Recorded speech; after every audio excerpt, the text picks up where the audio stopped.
Fala aí, mergulhador, mergulhadora, tudo certo? Aqui é o Abima e hoje a gente vai falar sobre como a internet funciona. Tá preparado? Então pega aí seu equipamento e bora mergulhar. Antes de mais nada, pessoal, para quem é esse vídeo? Para quem que interessa? Bom, se você está começando aí no mundo do desenvolvimento web, é muito legal os conceitos que a gente vai tratar aqui, porque às vezes eles não são apresentados em curso de programação. Também se você é empreendedor e está aí querendo posicionar digitalmente tua marca, quer fazer um site, um sistema, alguma coisa assim, é legal você dominar esses conceitos para você poder conversar com a galera que vai estar responsável por isso, né? E também não ficar refém ali do conhecimento que eles têm. E também se você é curioso, cara, chega aí, vamos lá, vamos aprender junto. Sobre os assuntos de hoje, a gente vai falar de domínio e hospedagem e cliente e servidor, tá?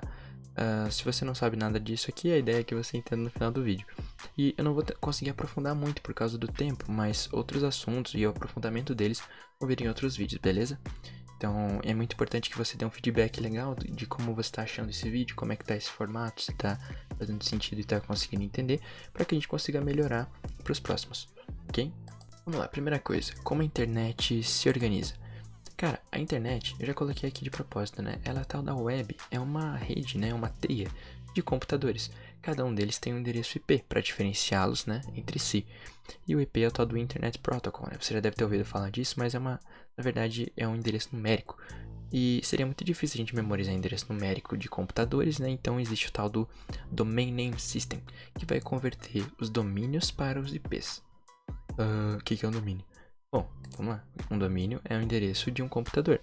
É o endereço que faz sentido para o ser humano. Exemplo, google.com é um domínio. Para um site, ele é o endereço do computador que vai guardar os arquivos do site.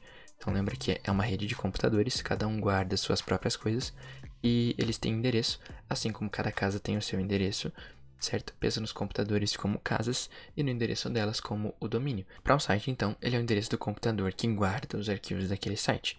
O que importa para o ser humano, como não é o IP e sim o domínio, é por isso que você, quando vai comprar um domínio, você vai ter valores diferentes de acordo com o tal do domínio de topo, que é o finalzinho, .com, .net, .org, porque isso é o que torna seu site mais legal, mais atrativo e tal. Então você geralmente, salvo raras exceções, vai estar comprando um IP específico, né? Você vai geralmente estar interessado no domínio que você vai atrelar a esse endereço IP. Então pensa no seguinte, o computador ele vai ser sempre o mesmo, ele vai ter um IP lá fixo. Você pode atribuir vários domínios para ele, né? Um de cada vez, obviamente, mas você pode ir mudando o domínio, que é basicamente como você quer dar um nome para a hospedagem do teu site. E o que é hospedagem? Hospedagem é justamente o computador que está lá armazenando os arquivos do teu site. Você pode manter uma mesma hospedagem por vários anos e ir trocando um domínio. Se você, sei lá, tem uma loja, você deu inicialmente o domínio para ela de minhalojalinda.com.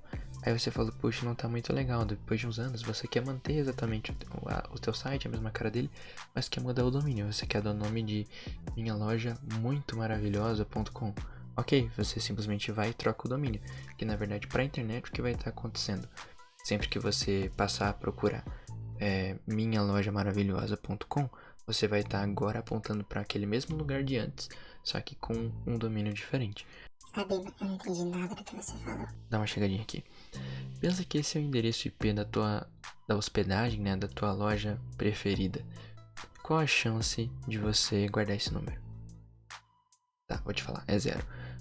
Essa aqui é o IP da hospedagem do teu blog, que você lê todo dia e gosta muito. Qual a chance de você decorar? 0. Então, para isso foi criado, né, esse sistema. E eu vou explicar como é que funciona tudo que eu acabei de explicar, mas assim, visualmente, né? Você está no teu navegador, bem legal lá. O navegador é isso aqui, é o Chrome, é o Firefox e tal. Você vai acessar um site. Toda vez que você dá Enter, ou seja, você faz isso aqui, você fez o que a gente chama de requisição. Você pediu para a internet, né? Você pediu para a internet, assim, aleatoriamente. Pedir, eu quero o que está em google.com. Então você faz uma requisição para um domínio, exemplo, seu domínio.com, e esse tal do DNS vai falar, cara, beleza, deixa eu ver aqui, seu domínio.com está relacionado com o IP que é esse aqui, né? Que é justamente o endereço da hospedagem, onde estão guardados os arquivos referentes a esse site aqui. E aí ele vai mandar uma resposta para o teu navegador falando, Google Chrome, eu encontrei. Esses são os arquivos que você quer. beleza? E aí o teu navegador vai pegar e vai pegar um monte de código ali, vai construir de uma maneira que você consiga compreender, certo? Existe um caso de ele não achar nada naquele endereço e aí você recebe o chamado 404. É o código, né, para essas requisições e respostas, e aí você recebe o 404 not found. Por quê? Porque ele não achou nada naquele lugar, né? Como eu falei, a gente sempre procura por domínios, né? Então ele tá falando assim, cara, não tem nada associado com esse domínio, então não posso te devolver nada. É isso, beleza? Então é basicamente isso, pessoal. É uma rede de computadores, você tem endereços numéricos. Para facilitar a vida, a gente faz uma referência, né? Então eu quero referenciar esse nome aqui com esse computador, esse com esse e tudo mais, para facilitar a nossa vida, certo? E para que serve uma hospedagem? Por que você bota o teu site em algum lugar? Por que você não bota no teu próprio computador? Cara, bom, eu já comentei, né, que ele tem que estar disponível por um bom tempo. Então, a qualquer hora do dia tem que estar disponível. E se você tem um computador que você desliga quando você acaba de trabalhar nele, ele já não está mais acessível à internet. Então não faria sentido, né? Bom, ok, tendo mais ou menos esses conceitos na cabeça, vamos pensar o seguinte: se um site nada mais é que um conjunto de arquivos que está na hospedagem interessado naquele domínio, que arquivos são esses? Bom, cara, a gente tem alguns tipos de arquivos, né, que são compreendidos pelo nosso navegador. O primeiro, mais comum, né, é o HTML, que é o conteúdo da tua página. Então ele diz assim, isso aqui é um título, isso aqui é um outro parágrafozinho, e tudo mais.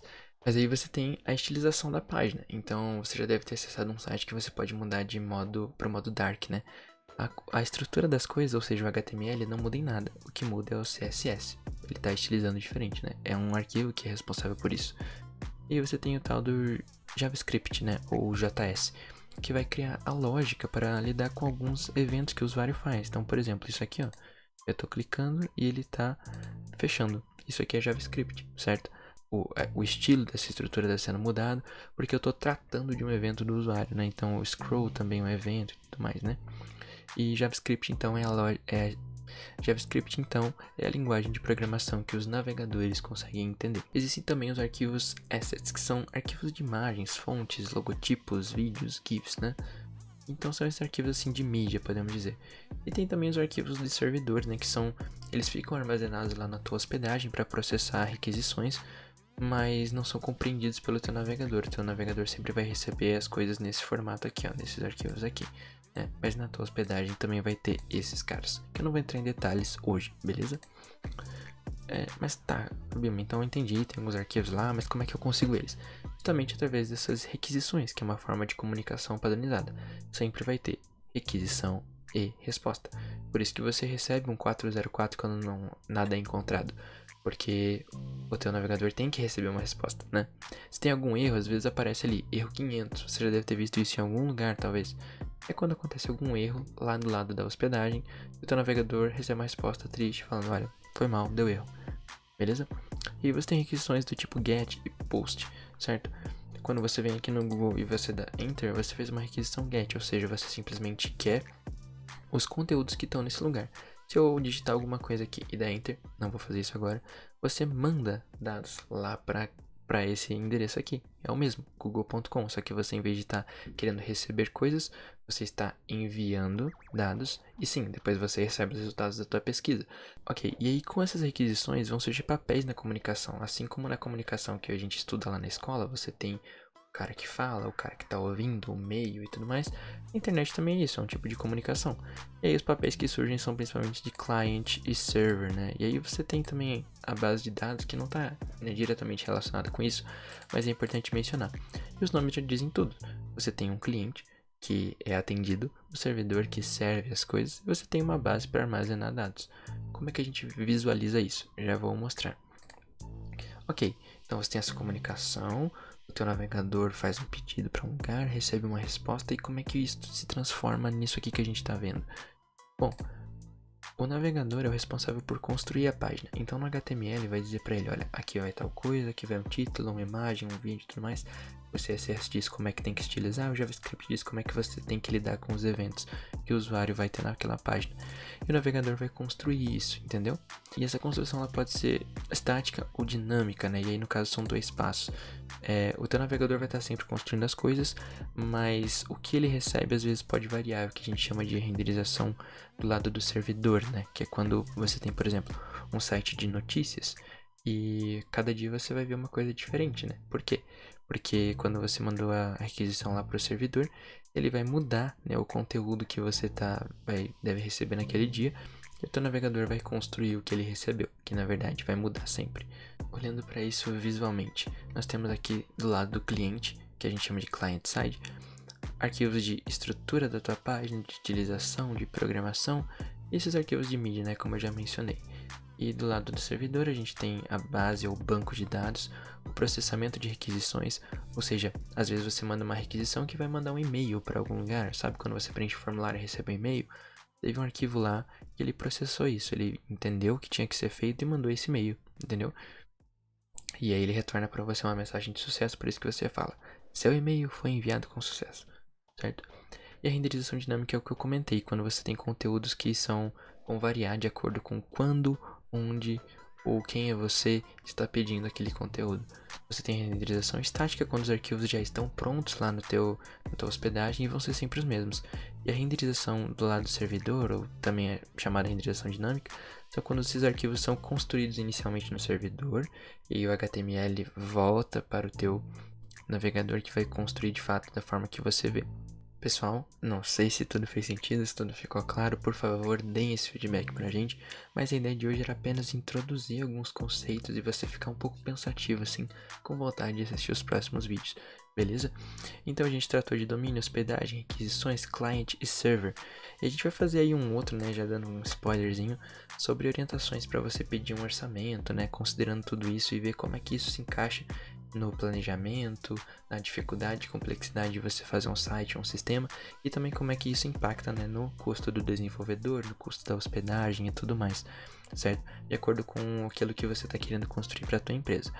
Então, para finalizar, eu reforço o nosso pedido, digam o que vocês acharam, curtem, compartilhem, mandem dúvidas, mandem gostei, mandem não gostei, que também é muito importante. E é isso, pessoal, tá na hora de voltar para a superfície. Valeu, gente, até a próxima.